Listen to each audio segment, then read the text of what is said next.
GM의 전기차죠. 볼트의 리콜을 발표하면서 LG화학의 주가가 상당히 떨어졌습니다. 그 우려의 내용이 뭔지, 그리고 앞으로는 어떻게 될지 한번 생각해 보겠습니다. 네.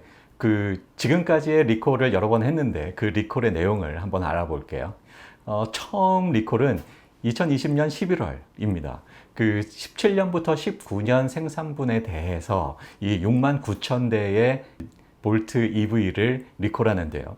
이때는 충전을 90%로 제한하는 그런 소프트웨어 업데이트를 실시했습니다. 그런데 이 소프트웨어 업데이트를 한 차에서도 화재가 나면서 이 배터리 모듈을 교체하는 2차 후속 조치가 있었죠. 그 대상은 동일하게 17년부터 19년 생산분 6만 9천 대에 대해서 했고요. 이 배터리 모듈을 교체했죠.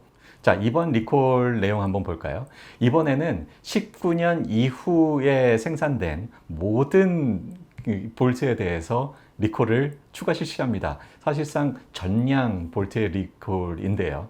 7만 3천 대가 추가됐고요. 그래서 대략 한 15만 대, 총 15만 대가 리콜이 되는 거죠. 이번에도 그 90%로 충전을 제한하는 그런 소프트웨어 업데이트와 함께 그 모듈 부품을 교체하는 그런 작업이 예상되는데요. 이번 리콜 확대로 애초에는 리콜 비용이 8억 불로 예상이 됐습니다만 18억 불로 2배 이상 늘어날 것으로 보이고요. LG 에너지 솔루션이 당초에 7월에 910억 원의 그 리콜에 대비하는 충당금을 처리를 했는데 이게 그대로 같은 비중으로 늘어난다면 2048억 원이 됩니다. 상당히 부담스러운 금액일 수 있는데요. 아직은 책임의 비중이 정해지지 않았고 그래서 정확한 금액도 아직은 정해지지 않은 그런 상황입니다. 네, 시장의 우려, 기대, 그리고 앞으로 전망 알아볼게요. 시장의 우려는요, 이런 리콜이 자꾸 반복되는 거 아니야? 라는 그런 우려가 있는 겁니다.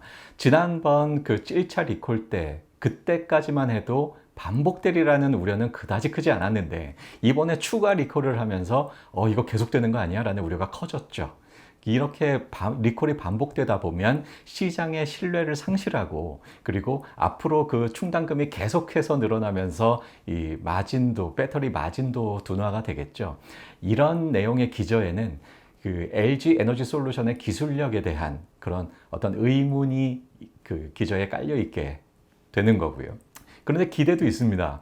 시장의 선두에 있는 LG 에너지 솔루션이 이미 많은 제품을 팔았죠. 그래서 많은 제품을 팔았기 때문에 사고 건수가 많을 수밖에 없고 그건 당연하다라는 의견입니다. 수적으로도 다수일 수밖에 없고 그리고 다양한 경험을 지금 선제적으로 경험하고 있는 거다. 이런 의견이 있는 거고요.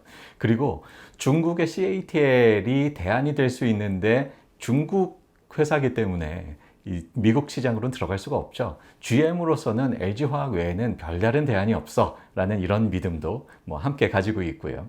또 최근에 배터리 전기차 시장이 크게 확대되면서 이 배터리의 공급이 상당히 부족한 그런 상황입니다. 이런 상황에서 어떻게 이 LG화학의 LG 에너지 솔루션의 이 매출이 줄어들 수 있겠어 라는 그런 믿음도 있는 거죠. 자, 전망을 한번 해볼게요. 자, 지금까지 우리는 자동차 리콜에 대해서 여러 번 경험을 했습니다. 화재의 대표적인 사례 있죠. 바로 BMW인데요. 이 BMW가 처음에 리콜을 적극적으로 하면서 시장의 지위를 다소 잃었지만 곧 회복했습니다. 그런 경험도 있고요. 자동차는 아니지만 배터리 발화 대표적인 사건이 삼성의 갤럭시 노트 7이 있었죠.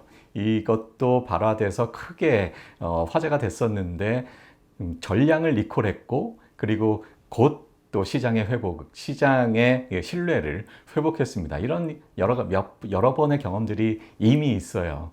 즉 이것은 기술 부족이 아니라 시장의 선도 업체로서 선제적으로 다양한 경험을 하고 있다.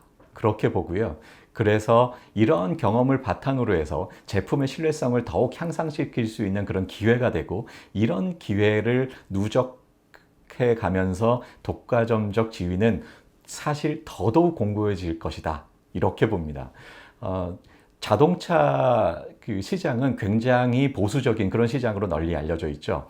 그 OEM 업체들이, 자동차 업체들이 신생 배터리 업체에 눈을 돌릴 수가 없습니다. 이렇게 사고를 겪고 나서 어떻게 이 신생 업체들이 이런 사고가 안 날 수 있겠어? 라고 의심할 수밖에 없죠.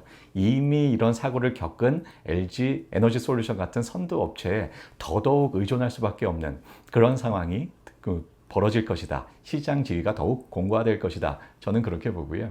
그리고 이미 그 EV 에비타 멀티플이 20 수준입니다. 상당히 저평가되어 있는 그런 상황이에요. 중국의 CATL이 40 수준이죠. 한 절반 정도로 저평가되어 있는 그런 상황이어서 일시적으로 이런 사건의 충격으로 주가가 큰 폭으로 하락하긴 했지만 더 이상의 그 추가 하락은 제한적이지 않을까 이렇게 전망해 봅니다.